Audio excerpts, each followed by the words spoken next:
Hello, this is Vincent. Welcome to Dogma Discussions. The story I'm going to share with you tonight is called Religious Dogma and Spiritual Maturity. If you like the video, hit the like button, press subscribe so you know when I'm putting out new videos, and leave me a comment below.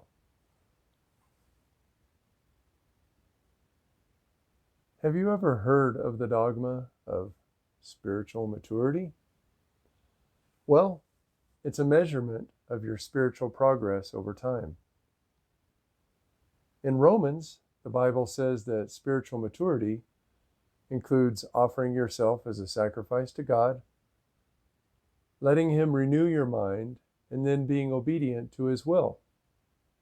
Seems simple enough, right? Well, it might be if regular old Christians left the judging of spiritual maturity to God. But that's not human nature now, is it? Especially among the faithful. Oh no. They love to categorize people using their own standards. Yet doesn't only God know a person's heart?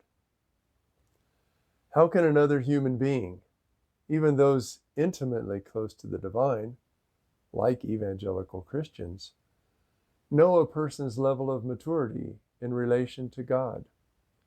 Well, it's quote-unquote measured by high-status individuals in the church, and it's used to decide who is worthy enough to be in their inner circle. The problem is this: in my experience, those elites are often hypocrites, and their judgments are highly arbitrary and can be based on anything, such as bias, class, or power games.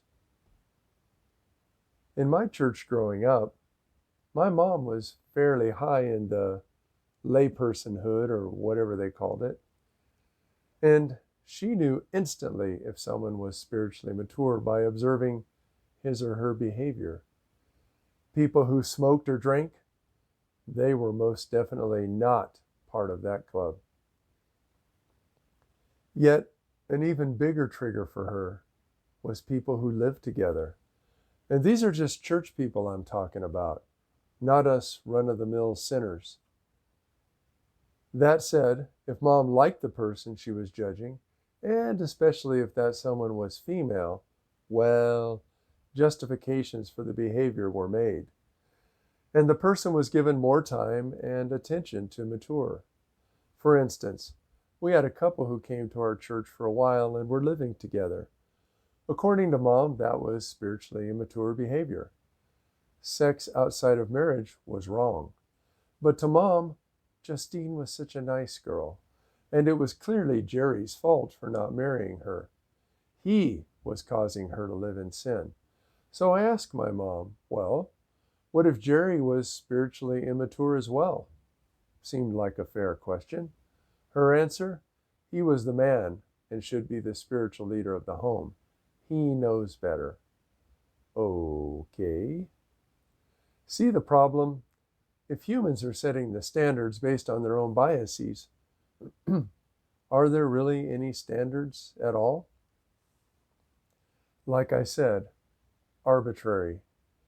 And what if you're in a position to judge and your actions are called out by an even higher judge? Simple answer, if you're a hypocrite, you can justify anything. One Sunday evening, our pastor went on a rant about the abundance of sin in our culture. And because soap operas were all about sin, he focused on them, a venue Mom loved. She just sat there stiffly during the sermon, unmoved. I could tell she was angry. Since I was consistently told by her to listen to the pastor's message and live accordingly, I could not help teasing her about it later. Frankly, I said that it was really clear that she had to give them up. They're sinful, for God's sake. Her response, that's my one vice. And she never gave them up. Why? She was one of the elite. Bang, forgiven. Why was I surprised? Within a few years, I was fed up with my family's church. Yet I was still brainwashed and thought that I needed a religious community. So within a few years after that, I was back. Thus, in my 20s, I attended a non-denominational evangelical church. Non-denominational, huh? Perhaps they are different. The parishioners, heck, even Pastor Bobby, seemed hip, mellow, cool. Another chill element was that young people dominated the populace. Disturbingly, it did appear comprised of the regular high school mix. The cool kids, the misfits, the rebels, me, and the get-alongs. But here, I thought, the beautiful people may actually grace us inferiors with their presence. Didn't Jesus sup with the poor? One of these spiritually mature elites was a most beautiful girl who would lead the music, Janice McConnell. Listening to her was like hearing an angel sing. After church, I would mill about among the guys, and she was the hot topic of discussion. Many of the good Christian boys wanted a crack at her, but expressed restraint because Janice was not that kind of girl. But as I found out after a couple of years, she was. Big time, a drinker, sex hound, all-American red-blooded girl. Hey, it's human nature to do and Christian nature to lie about. Did I mention hypocrites? During this time, I was also attending a weekly Bible study at the church, mainly to meet people. I struck up a friendship with the leader of the group, Jonathan, and eventually worked part-time for his one-man carpentry business.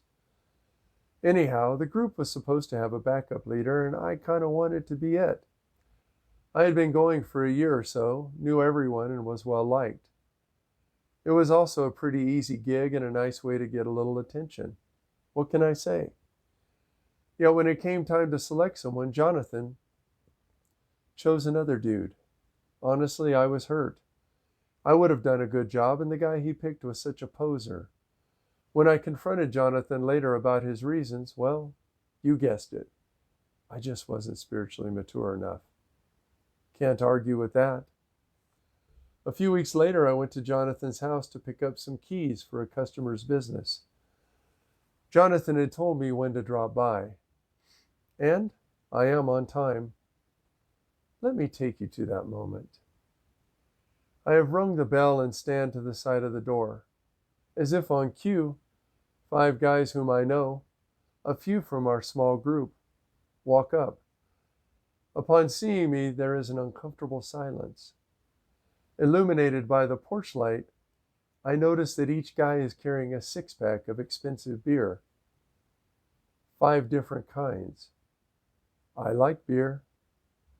Jonathan answers the door, and instantly, the smile fades from his face. Hey guys, he says, stepping out to block my entrance. Go on inside, he tells them. I'll be there in a minute. I don't know to this day if he forgot that he had told me, or they arrived early. His reaction indicated that it wasn't planned. After ushering the boozers inside, he says, Hey man, I know how it looks. It's just a few of us.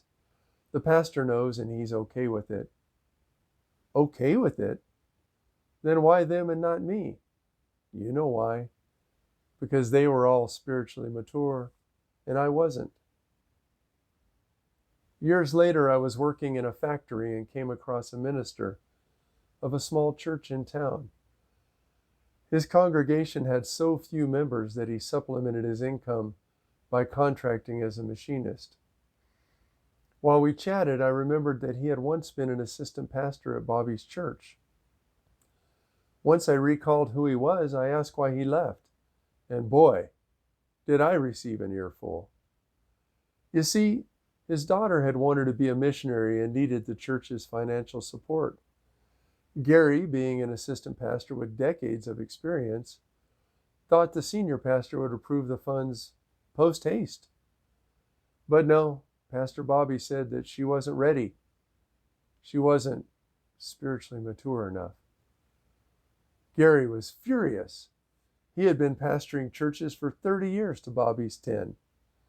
Gary felt slighted, believing that Pastor Bobby had dissed his daughter out of a desire to exert his own authority over Gary. It sure seemed that way. So, how does all this end? Well, beware of the dogma of spiritual maturity. Conceptually, it's a servile mindset anyway. You have to sacrifice yourself, let God reprogram your mind, and surrender your will. And then the elites are allowed to judge who is really worthy and who is not. That's the dogma of the spiritually mature. And if you're one of the elite, like Janice, do what you want. Just be discreet. Or if you're fortunate enough to fit into someone's bias, okay, yeah, you too, you're in. We'll work with you on your flaws. But if you're a critical thinker, like you're a threat. Hypocrites are very good at vetting those who might cause problems. If I had become the small group leader and had ever had the chance to speak, I might have inserted, even accidentally, some of my own doubt into others. Or if I had been invited to have a beer, I might have questioned its use, since drinking, according to Pastor Bobby, was a sign of spiritual immaturity. Get the point? Those who are in the positions to judge by dogma do so mercilessly and arrogantly. If you've ever been in the judged position, it's hurtful. But don't be hurt. Be thankful to have been ostracized from such a poisonous group of people. That's the story. Thank you for listening. I hope that it was meaningful to you. If you liked it, please hit the like button, subscribe to my channel, and I'll be back later with another one. This is Vincent. Goodbye.